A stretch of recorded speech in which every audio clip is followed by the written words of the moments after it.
desde luego una imagen para la historia, el hemiciclo puesto en pie, recibiendo al Papa. Presidenta del Tribunal Constitucional, Presidenta del Tribunal Supremo y del Consejo General del Poder Judicial, miembros del Congreso y del Senado, autoridades, señoras y señores.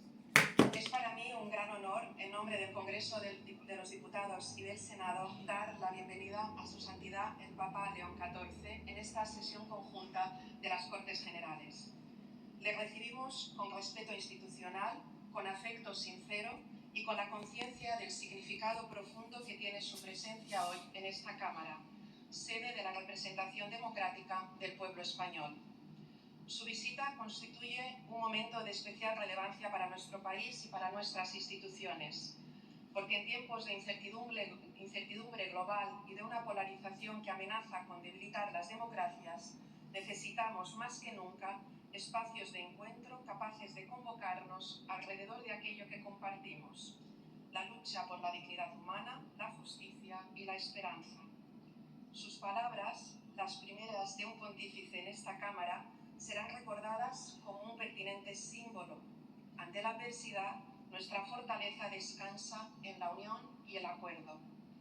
En esta casa parlamentaria, que hoy le abre las puertas, se vertebra una democracia plural y abierta, construida sobre el respeto a la libertad de conciencia y el valor del diálogo.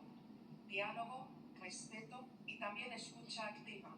Tres artífices fundamentales para la libertad de nuestras sociedades, cuya confianza en unas instituciones públicas sólidas, cercanas y transparentes es crucial para la estabilidad de las democracias. Desde esta convicción le damos hoy la bienvenida, con la voluntad de escuchar y con el convencimiento de que el entendimiento entre instituciones, culturas y pueblos es imprescindible para afrontar los grandes desafíos de nuestro tiempo. El filósofo místico y poeta mallorquín Ramon Llull escribió: «La justicia te proporcionará paz y también trabajos». Y estas palabras, que vieron la luz allá por el siglo XIII, podrían vertebrar de punta a punta el cometido que hoy nos apremia, el descomunal reto colectivo de trabajar unidos y unidas por los derechos humanos. En esta época que vivimos, atravesada por cambios profundísimos y aquejada de una drástica inquietud, donde solo unos pocos de los más fuertes imponen la masacre de miles de los débiles con total impunidad, donde el orden internacional conocido se quiebra un poquito cada día, alejándose de aquellas normas que pretendieron restablecer la convivencia tras la desolación, no queda más remedio que reunirnos en torno a lo esencial y reformular las medidas que nos comprometan con la configuración de un mundo más justo. Es urgente posicionarse en el lado correcto. La paz ha de ocupar de nuevo el centro de la acción política internacional. La paz de la que hablaba Ramon Llull, la paz que impone la justicia, la paz dialogada y con vocación de permanencia. Una tarea ardua y minuciosa que requiere valentía, diplomacia y cooperación.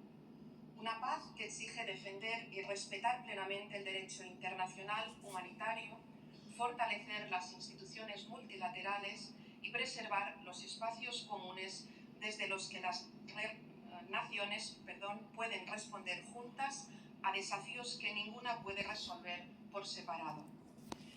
Nuestro cometido jamás ha de ser multiplicar los conflictos, sino trabajar codo con codo para solucionarlos.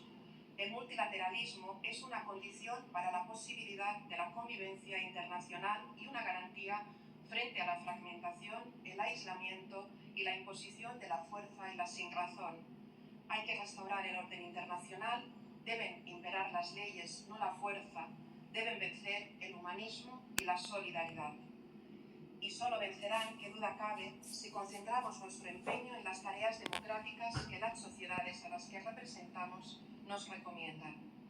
Sabemos bien cuáles son estas tareas: la lucha contra la pobreza, contra la precariedad y contra la violencia, todas las violencias, la violencia de género, la violencia racista, la violencia que premia el privilegio frente a la vulnerabilidad, el reparto equitativo de los bienes, el progreso como un bien común, la igualdad real y efectiva entre mujeres y hombres, combatir el cambio climático como una responsabilidad irresponsables, la defensa de la salud como un derecho universal, construir sociedades empáticas, hospitalarias, regidas por políticas integradoras y de cohesión que pongan a las personas en el centro y protejan la dignidad de todos y de todas, también de las personas migrantes, también de las personas más desfavorecidas.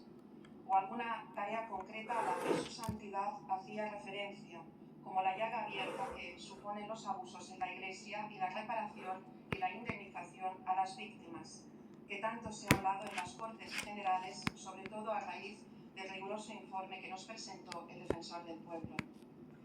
En definitiva, señorías, como les decía, tenemos la tarea fundamental de acabar con las desigualdades. Acabar con las desigualdades desde el convencimiento de que la diferencia y la multiplicidad son signos de riqueza y de que el futuro, como también el pasado, se siembra en el fértil abrazo entre culturas. Porque la sociedad a la que debemos aspirar es aquella que reconoce, tal y como su santidad ha escrito en la encíclica Magnificat Humanitas, que en la pluralidad de voces y visiones que a veces recuerda la dispersión de las lenguas, existe, sin embargo, una posibilidad luminosa, la de edificar juntos, transformando la diversidad en un recurso y haciendo de la escucha y del diálogo el terreno común en el cual hacer crecer la justicia y la fraternidad. Identificarse con las palabras de su santidad es una obligación ética de cualquier Estado democrático, como lo es, indudablemente, coincidir con la profunda reflexión que da motivo a esa primera encíclica, que la tecnología ha de estar al servicio de la humanidad. Los avances científicos han generado progreso desde tiempos inmemoriales, pero el desafío en el que nos encontramos ahora mismo, frente a la desorbitada e impredecible revolución de la inteligencia artificial, resulta un escenario enormemente disruptor.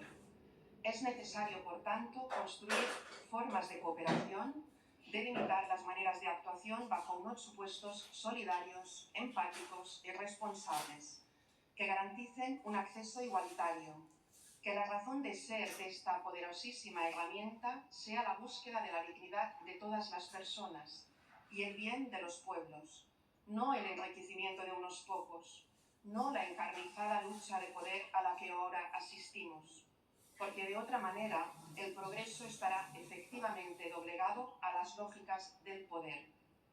Permítanme señalar que España ya ocupa un decisivo papel en esta senda y hace apenas unos meses tuvo lugar aquí, en el Congreso de los Diputados, la primera reunión del Panel Científico Internacional de la Inteligencia Artificial de la ONU, un organismo creado para fomentar un uso seguro y ético de la inteligencia artificial a escala mundial. Es nuestro cometido, está en nuestras manos. Debemos reorientar la economía hacia la dignidad y la tecnología hacia la igualdad, la estabilidad y la inclusión.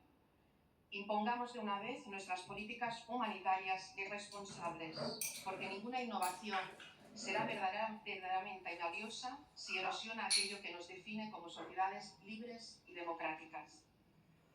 Señorías, nuestra tarea institucional consiste en escuchar nuestro tiempo, responder a sus desafíos y proteger los valores que sostienen nuestra convivencia. Hoy, esta Cámara reafirma su compromiso con la paz, con la cooperación internacional, con la igualdad, con la defensa de los derechos humanos y con la dignidad inviolable de todas las personas. Hoy, recibiendo a su santidad con respeto y con gratitud, nos aliamos en una responsabilidad compartida, una que allane el necesario camino hacia la esperanza. Hoy afianzamos nuestra confianza en el mañana, en la posibilidad de un mundo mejor y, por supuesto, en el ser humano. Creemos, sí, como escribió la poeta Ángela Figuera Aymerich, en el ser humano, porque se acuesta y duerme bajo el rayo y ama y engendra al borde de la muerte. Y alza a su hijo sobre los escombros y cada noche espera que amanezca. Su santidad, muchísimas gracias por acompañarnos en esta sede de la soberanía popular. Sea bienvenido a las Cortes Generales de España. Tiene usted la palabra. Estamos ansiosos por escucharle.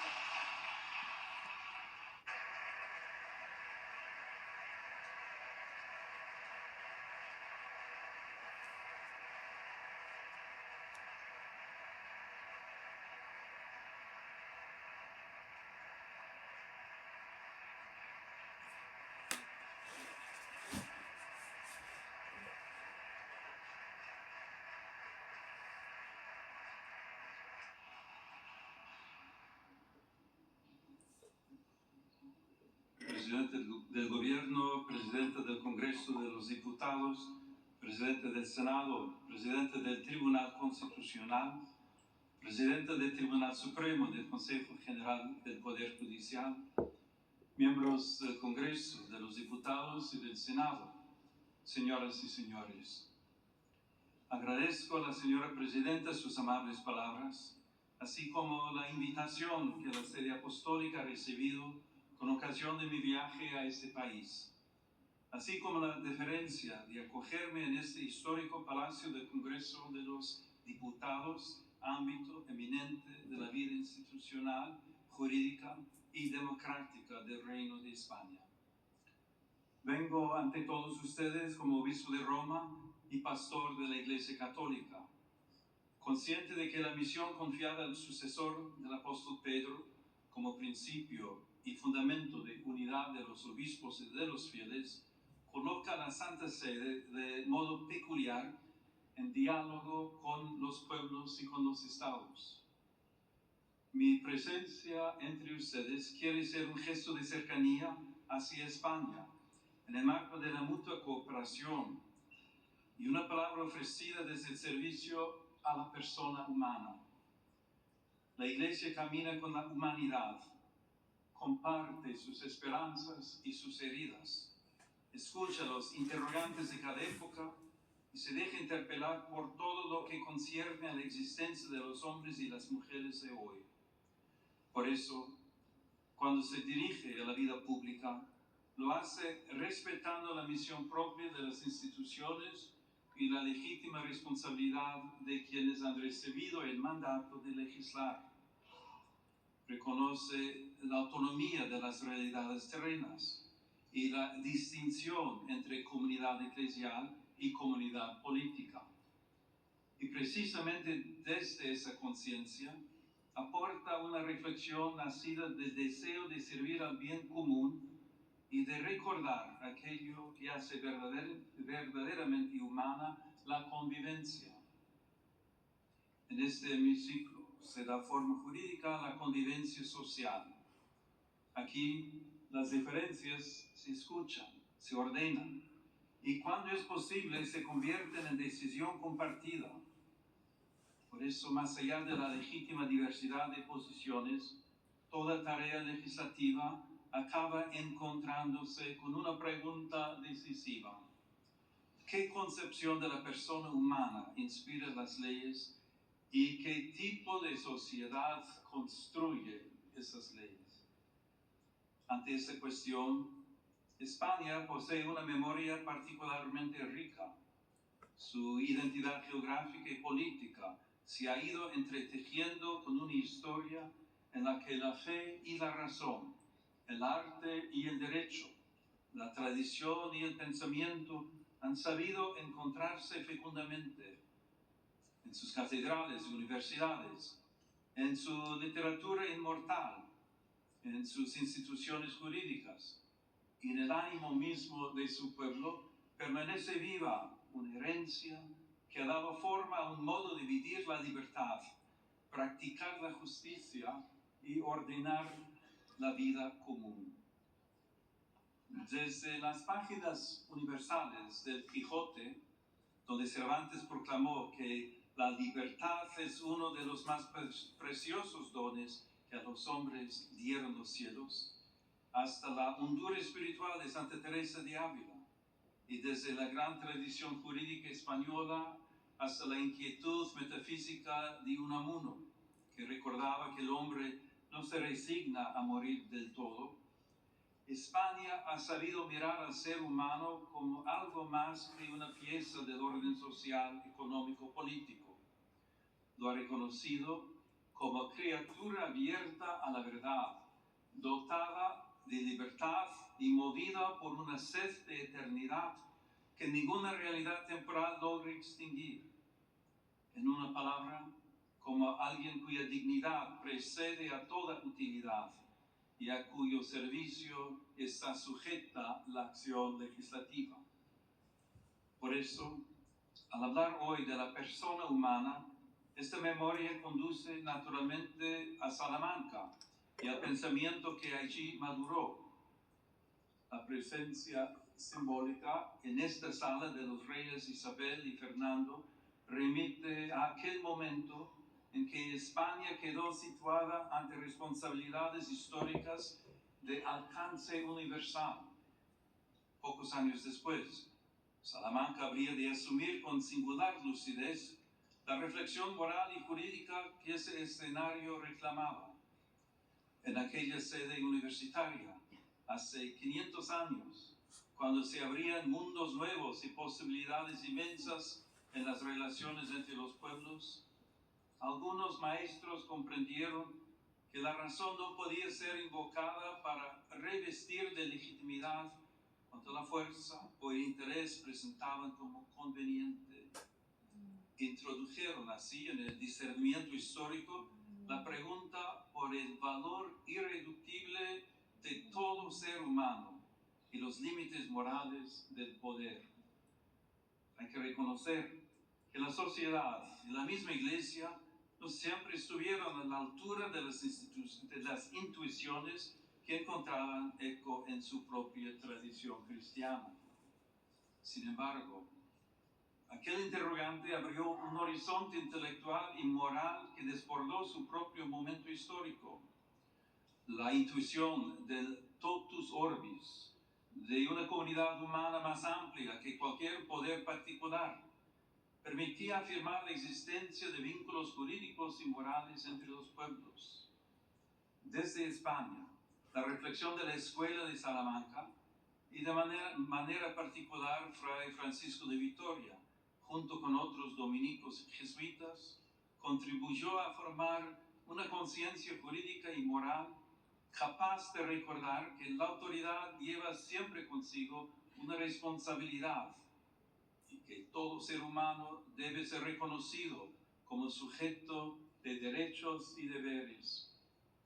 Ese anhelo sigue hablando también hoy, que la dignidad, la justicia y el bien común sean la medida de las relaciones sociales, tanto a nivel nacional como a nivel internacional. Esta es una de las grandes herencias de España, haber unido la acción histórica con la lucidez de la razón moral.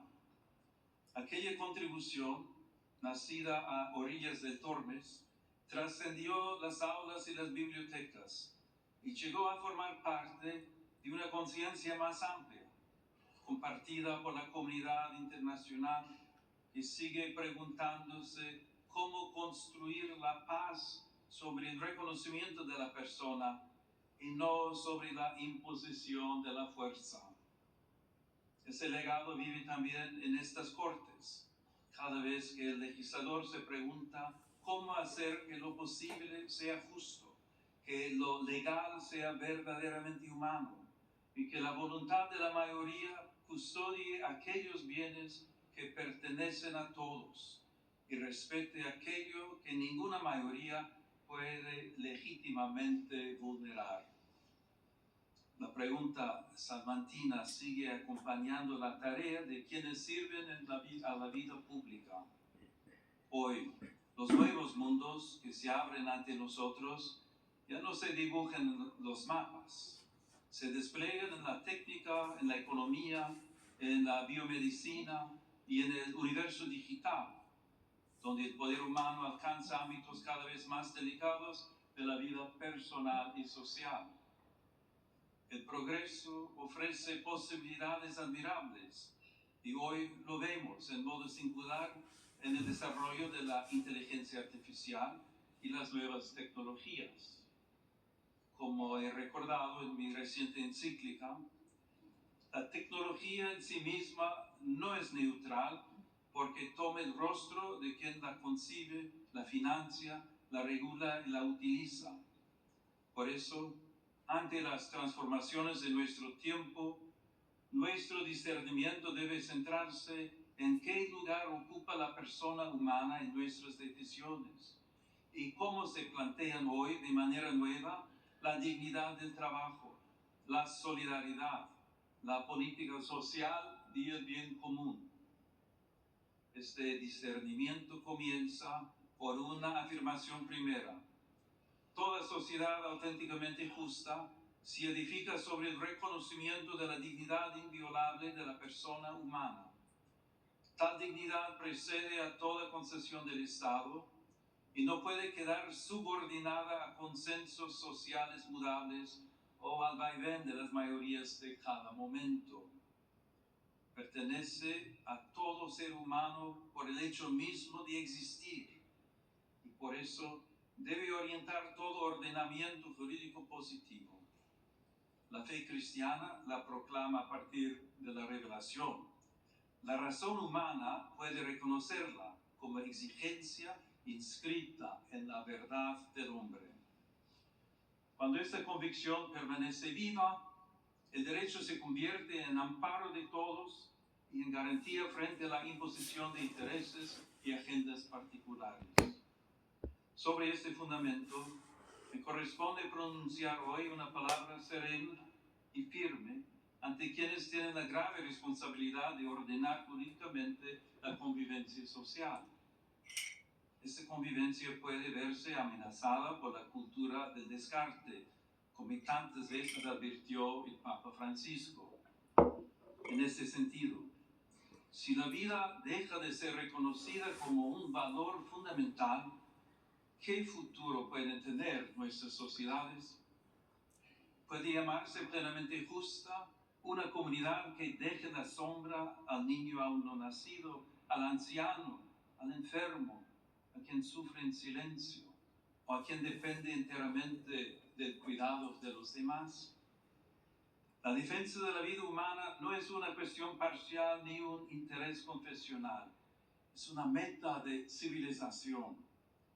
Toda vida humana debe ser reconocida y custodiada desde su concepción hasta su ocaso natural, en cada circunstancia de su existencia. Cuando esta certeza se oscurece, los más vulnerables son las primeras víctimas y la ley pierde su significado más profundo: servir y proteger a cada persona. Por eso la grandeza moral de una nación se manifiesta sobre todo en su capacidad de acompañar, proteger y amar a aquellas vidas que atraviesan mayor fragilidad. El bien común es, en cierto modo, la forma social de la dignidad humana. No consiste en la mera suma de intereses particulares, sino en el conjunto de condiciones de la vida social que hacen posible a las asociaciones y a cada uno de sus miembros el logro más pleno y más fácil de la propia perfección. Cuando el bien común deja de ser horizonte compartido, la acción pública corre el riesgo de fragmentarse en intereses parciales, incapaces de custodiar aquello que pertenece a todos. En este contexto, reviste particular importancia la familia, realidad humana primera y fundamento natural de la comunidad. En el hogar se entrelazan las generaciones y se transmite una memoria viva que da continuidad interior a la sociedad. Allí donde la familia es sostenida, se fortalece también la estabilidad espiritual y social de las naciones. La familia será siempre la primera escuela de humanidad en la que se aprende, antes que en cualquier otro lugar, la gramática elemental de la convivencia: recibir la vida, cuidar al otro, perdonar, servir y pertenecer. También las instituciones educativas ocupan un lugar decisivo en esta tarea. En ellas, las nuevas generaciones pueden aprender a buscar y amar la verdad, y a cuestionarse sobre el sentido de la vida y la dignidad de cada persona. Por eso, muchos padres deseosos de que sus hijos aprendan a relacionarse, a pensar con espíritu crítico y a adquirir valores sólidos, depositan en ellas grandes esperanzas como valiosas aliadas en su educación. Esta colaboración ha de respetar siempre el derecho primario e inalienable de los padres a elegir el tipo de educación y de formación que reciben sus hijos, en coherencia con sus propias convicciones morales, culturales y religiosas. afirmación de la dignidad humana no puede permanecer abstracta cuando tantas personas se ven obligadas a dejarlo todo para buscar paz, seguridad y futuro. También el trágico drama migratorio interpela hoy la conciencia de las naciones y el fundamento ético del orden internacional.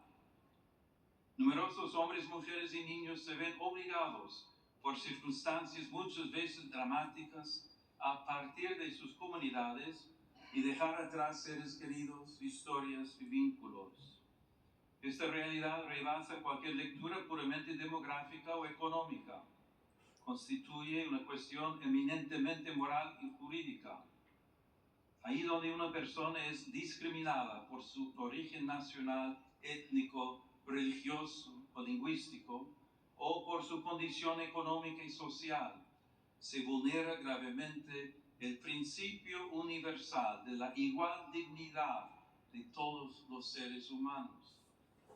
La situación de los migrantes y refugiados exige una respuesta que mire a las personas, afronte las causas que las obligan a partir y vaya más allá de la mera gestión de flujos.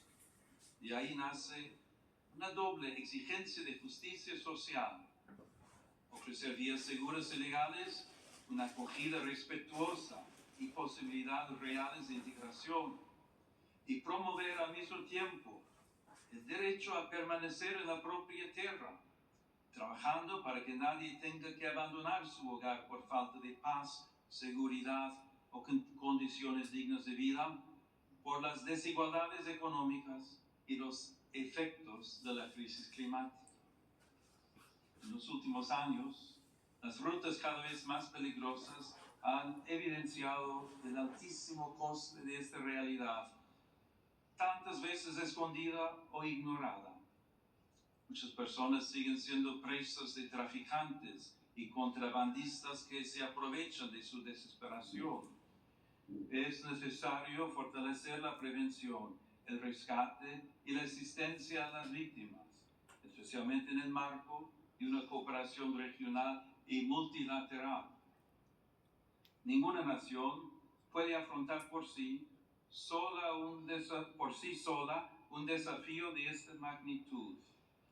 Por ello, es indispensable una respuesta coordinada, solidaria y eficaz, capaz de garantizar protección, acogida y oportunidades reales de integración a quienes emigran. Cuando la respuesta institucional se hace cercana, justa y coordinada, las fronteras dejan de ser lugares de abandono y pueden convertirse en espacios de protección responsable de la dignidad humana. Señorías, el mundo atraviesa una profunda crisis espiritual y cultural que se manifiesta en múltiples formas de violencia, polarización y desconfianza recíproca. En este contexto, la paz se presenta como una aspiración política y más aún como una verdadera exigencia moral. Reclama una palabra pública que respete a quien piensa distinto, instituciones puestas al servicio del encuentro, una memoria histórica que busque la verdad y la reconciliación y una vida social capaz de sostener la amistad cívica y el respeto mutuo en medio de la discrepancia. En el plano internacional, la paz exige valentía diplomática, responsabilidad ética y una visión de futuro fundada en el respeto a la identidad de cada pueblo y en la obligación de los estados de resolver sus controversias por los caminos pacíficos que ofrece el derecho internacional. Toda guerra constituye, en última instancia, una dolorosa derrota de la capacidad de negociar y también de aquella conciencia común de la humanidad que reconoce vínculos de justicia entre las naciones. Las armas pueden imponer un silencio temporal, pero nunca podrán edificar una paz auténtica y duradera.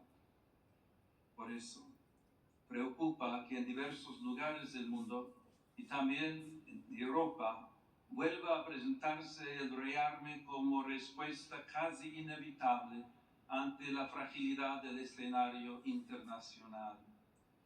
La verdadera seguridad, en cambio, nace de la justicia, del diálogo paciente, del respeto al derecho internacional y de una política capaz de poner la vida de los pueblos por encima de los intereses que se benefician de la guerra. También el desarrollo de las nuevas tecnologías y de la inteligencia artificial en el ámbito militar exige una vigilancia ética rigurosa para que las decisiones sobre la vida y la muerte nunca sean descargadas sobre automatismos ni sustraídas a la responsabilidad moral de la persona humana. La comunidad internacional está llamada a redescubrir el valor indispensable del diálogo como camino paciente hacia acuerdos justos y duraderos, fundados en el respeto a los tratados, en la transparencia de la acción diplomática y en la voluntad sincera de anteponer la paz al recurso a la fuerza. De ahí nacen la confianza y la esperanza. Como recuerda el lema de la Unión Europea, in varietate concordia, la unidad verdadera no uniforma, sino que cohesiona en la diversidad, haciendo de las culturas, sensibilidades y tradiciones una ocasión de enriquecimiento mutuo. Asimismo, dentro de las propias sociedades es urgente construir una cultura de la reciprocidad. La pluralidad política no debería degenerar en descalificación permanente del adversario. En una convivencia madura, incluso el conflicto puede convertirse en camino hacia la paz cuando las diferencias se dejan mitigar por la escucha y se ordenan al reconocimiento de las necesidades, los anhelos y las capacidades de todos. Pero la paz no es solamente una realidad política o institucional, nace también en la conciencia, allí donde el rencor, la indiferencia y el odio ceden espacio a la reconciliación. Por eso se instaura y se protege también a través del lenguaje. Las palabras pueden abrir caminos o cerrarlos, pueden iluminar la realidad o deformarlas a hacer imposible el encuentro. Quienes ejercen una responsabilidad pública tienen por eso una especial obligación de custodiar la palabra para desarmar el lenguaje. La firmeza no exige desprecio. La discrepancia no conlleva humillación. De este respeto al otro nace también el deber de custodiar el espacio donde maduran sus convicciones, su conciencia y su relación con Dios. La atención a ese ámbito interior permite comprender mejor una cuestión decisiva para toda sociedad verdaderamente democrática: la libertad de pensamiento, de conciencia y de religión, derecho fundamental que tutele el ámbito más íntimo de las personas. La libertad sobre la que se edifica el Estado contemporáneo, si es auténtica, reconoce la dimensión religiosa del ser humano, la respeta y la tutela jurídicamente, y evita que alguien tenga que renunciar a contribuir a la sociedad en la que vive por causa de su fe. Sin confundir el plano jurídico con el moral, conviene recordar también que la libertad necesita una comprensión plena de sí misma. Ser libre no significa únicamente estar libre de coacciones o disponer de muchas posibilidades de elección. Significa poder reconocer el bien y adherirse a él responsablemente.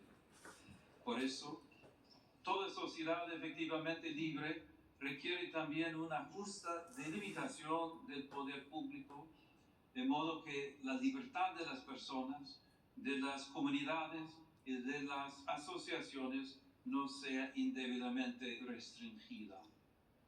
Desde esta perspectiva, la legítima autonomía del orden temporal jamás debe interpretarse como hostilidad hacia el fenómeno religioso. La fe no pretende imponerse mediante privilegios ni coerciones. Sin embargo, tampoco puede ser relegada al silencio como si fuese irrelevante para la vida pública. En este contexto, el sigilo sacramental de la confesión reviste una importancia especial para la Iglesia Católica. Se inserta en el ámbito más amplio de la libertad religiosa, que garantiza a las comunidades creyentes un espacio propio de vida, organización y disciplina interna. Tutelarlo jurídicamente, como sucede de modo análogo en algunas profesiones, significa preservar un espacio sagrado de libertad interior, donde el creyente puede abrir su alma ante Dios sin temor a presiones externas, como reconocen también las normas internacionales. Señoras y señores, permitan que me detenga un instante en algunas imágenes que adornan esta cámara. En este salón de sesiones, la luz natural entra por el lucernario que corona la sala. Esa luz que viene de lo alto puede recordar que también la política necesita reconocer una medida que la precede y la supera. También las pinturas que evocan en la parte superior del muro principal la recepción del Evangelio del Decálogo recuerdan algo esencial, sin confundir el orden político con el religioso. Esos signos invitan a reconocer que la libertad moderna ha sido preparada también por una larga educación de la conciencia, profundamente marcada por la tradición cristiana.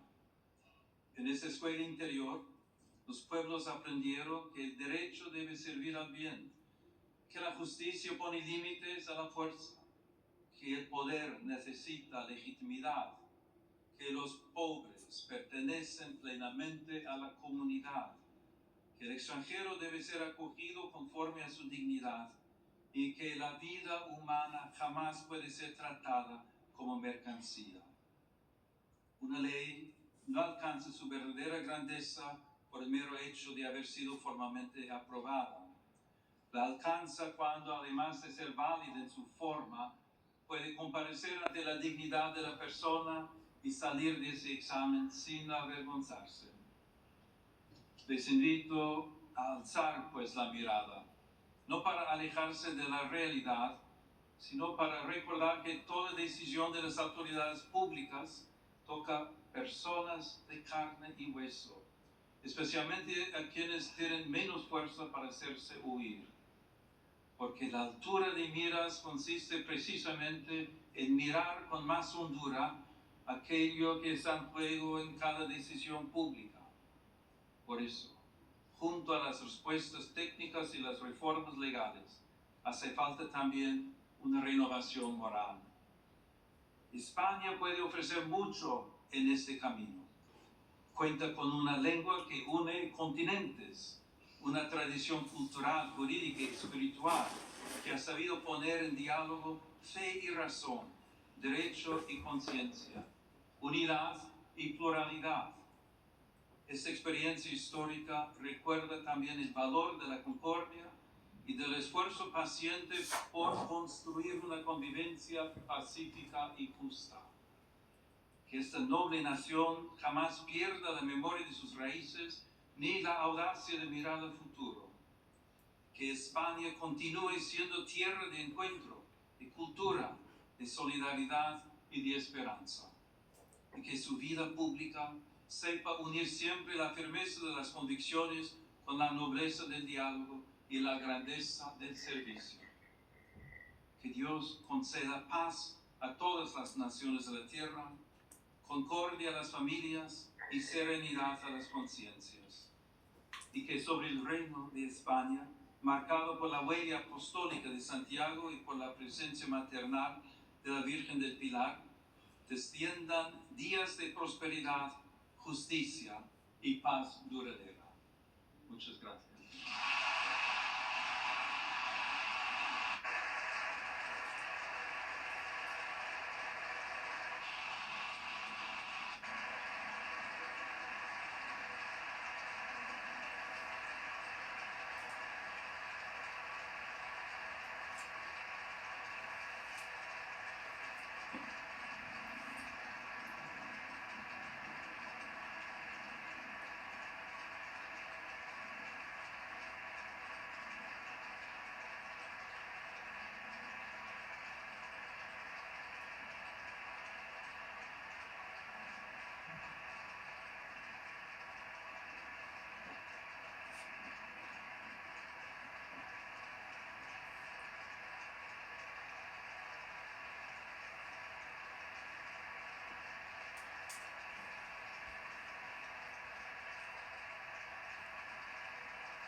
Papa León XIV agradeciendo esa larguísima ovación de los diputados y senadores puestos en pie aquí en el Congreso de los Diputados después de este largo discurso, media hora de discurso con las palabras de León XIV, el discurso más largo que ha hecho desde que pisó tierra en nuestro país, gestos de agradecimiento, un largo discurso en el que ha tocado innumerables asuntos, la inmigración, la polarización, la crispación política, la actualidad internacional con esa petición de paz y de valentía a los países.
Mm.